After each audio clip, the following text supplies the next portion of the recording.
Hello students, सो आज हम solve करेंगे एक्सरसाइज 2.1। तो यहाँ पे जो फर्स्ट क्वेश्चन है एक्सरसाइज 2.1 का वो है find the degree of the following polynomials. तो यहाँ पे हमें कुछ पॉलिनोमियल्स दिए हैं और उसकी हमको डिग्री लिखना है। सो लास्ट के वीडियो में मैंने आपको बताया था कि डिग्री क्या होती है। डिग्री इज अ बेसिकली जो एक्सपोनेंट का ये पावर होता है, ये जो पावर है इसी को हम डिग्री कहते हैं। और हाईएस्ट डिग्री मतलब कोई किसी इक्वेशन की हाईएस्ट डिग्री जो होती है वही उसकी हम डिग्री रिपोर्ट करते हैं। तो अब हम यहाँ पे लिखेंगे आंसर। तो यहाँ पे मैं लिखूंगी degree of the given polynomial.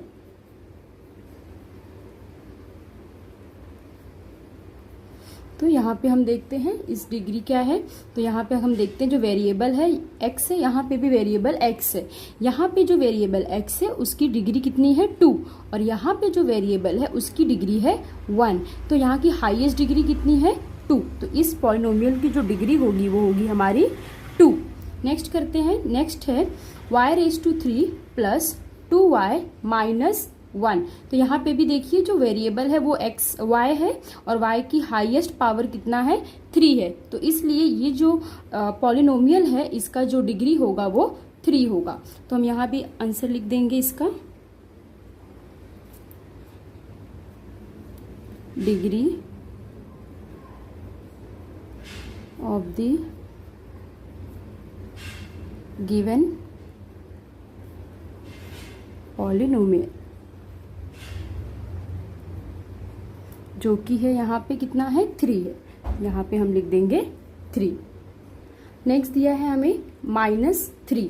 तो कल के लेक्चर में मैंने आप लोगों को बताया था, जैसे कि यहाँ पे देखते हैं, जैसे कोई अगर नंबर दिया है तो ये सपोज 8 है तो हम मान के चलेंगे उसके साथ कोई वेरिएबल है जिसकी डिग्री 0 है और जब उस वेरिएबल की डिग्री 0 होती है तो उसकी वैल्यू हमें 1 मिलती है।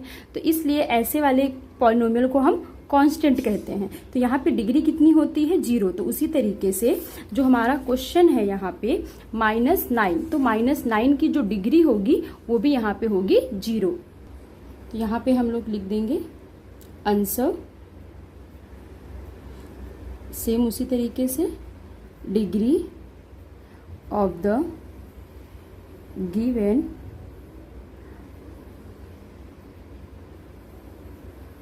Polynomial equal to 0। तो यहाँ पे जो -9 है उसकी डिग्री हमने यहाँ पे 0 रिपोर्ट कर दिया। नेक्स्ट देखते हैं अब। नेक्स्ट है 4z-3। तो यहाँ पे वेरिएबल क्या है z है और z का डिग्री यहाँ पे कुछ नहीं दिख रहा है, इसका मतलब यहाँ पे कितना है 1 है। तो इसका आंसर आ जाएगा 1। तो यहाँ पे हम लोग लिख देंगे degree of the given polynomial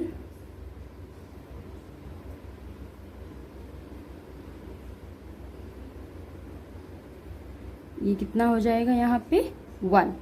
जब हमें एक वेरिएबल का डिग्री नहीं मतलब कुछ यहाँ पे मेंशन होता है दैट मीन्स उसकी डिग्री 1 है। तो इस तरीके से क्वेश्चन नंबर 1 कंप्लीट हुआ। अब हम देखते हैं क्वेश्चन नंबर 2। क्वेश्चन नंबर 2 है right polynomials of degree 1, 2 and 3। तो क्वेश्चन नंबर 2 में हमें कुछ एग्जांपल्स लिखने हैं पॉलिनोमियल में जिसमें उसकी डिग्री 1 होगी, 2 होगी एंड 3 होगी। इसे भी लिखते हैं।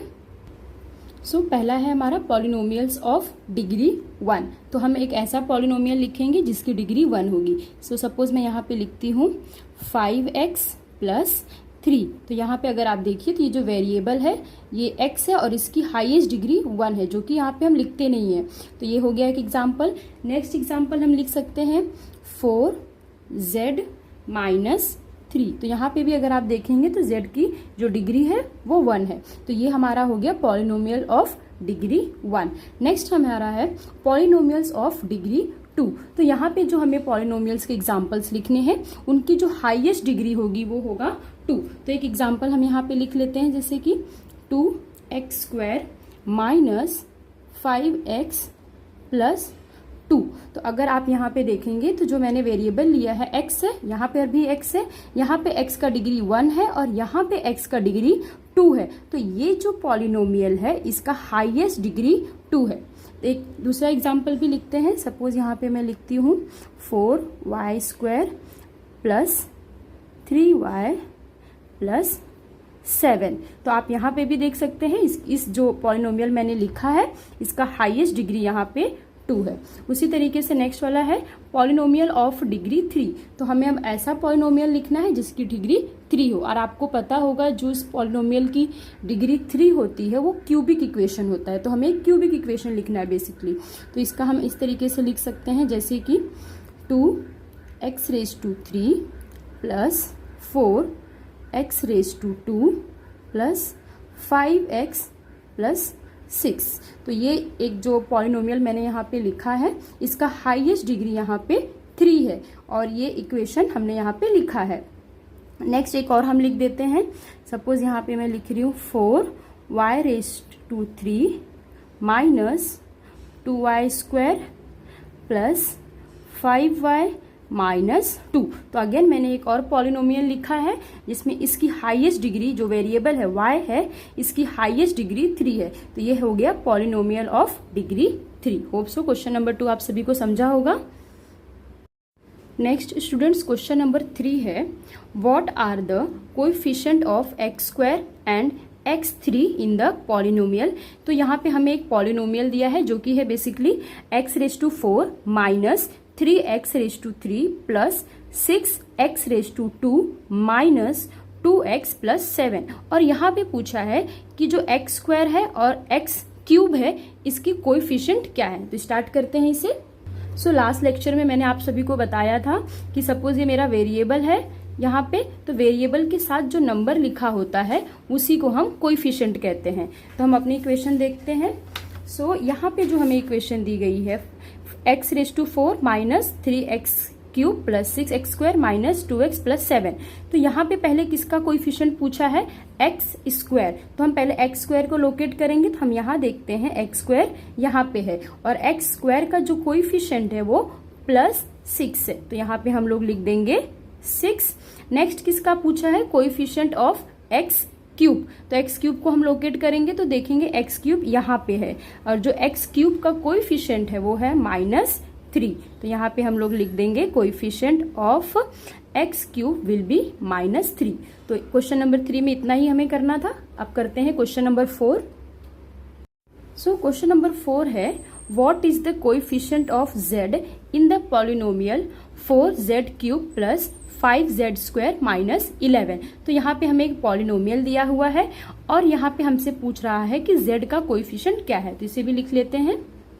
सो अगर हम यहाँ पे इक्वेशन देखते हैं 4z³ प्लस 5z² माइनस 11 है। क्वेश्चन में क्या पूछा है कोएफिशिएंट ऑफ z। लेकिन अगर आप इक्वेशन को ध्यान से देखेंगे तो यहाँ पे z वेरिएबल है ही नहीं। यहाँ पे z³ है, यहाँ पर z² है, लेकिन z वाला जो टर्म है वो यहाँ पे प्रेजेंट नहीं है। तो जिस केस में जो वेरिएबल पूछा गया है उस वेरिएबल को अगर आप यहाँ पे इक्वेशन में नहीं मिल रहा है आपको, तो मतलब उसका कोएफिशिएंट क्या है 0 है। तो यहाँ पे इसका कोएफिशिएंट आ जाएगा 0। बिकॉज ध्यान से देखिए जो z है z का कोएफिशिएंट पूछा है आपसे, लेकिन जो z है वो इक्वेशन में प्रेजेंट नहीं है, इसलिए जो उसका कोएफिशिएंट होगा वो हो जाएगा 0। नेक्स्ट क्वेश्चन नंबर 5 है यहाँ पे what is the constant term of the polynomial 9x⁵ plus 5x⁵ minus 8x minus 10। तो यहाँ पे हमें ये पॉलिनोमियल दिया है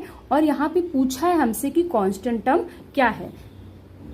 सो कल के लेक्चर में मैंने आपको ये भी बताया था कि कांस्टेंट टर्म क्या होता है। सो कांस्टेंट टर्म वो होता है जिसके साथ वेरिएबल लगा हुआ नहीं होता है। तो अगर आप इस इक्वेशन में देखेंगे जो 3 है इसके साथ कोई भी वेरिएबल नहीं है, इसलिए ये जो टर्म है ये हमारा कांस्टेंट टर्म है। तो अब अगर हम अपना इक्वेशन देखते हैं तो यहाँ पे ये जो -10 है इसके साथ कोई भी वेरिएबल नहीं है। तो यहाँ पे जो कांस्टेंट टर्म है वो हो जाएगा हमारा -10।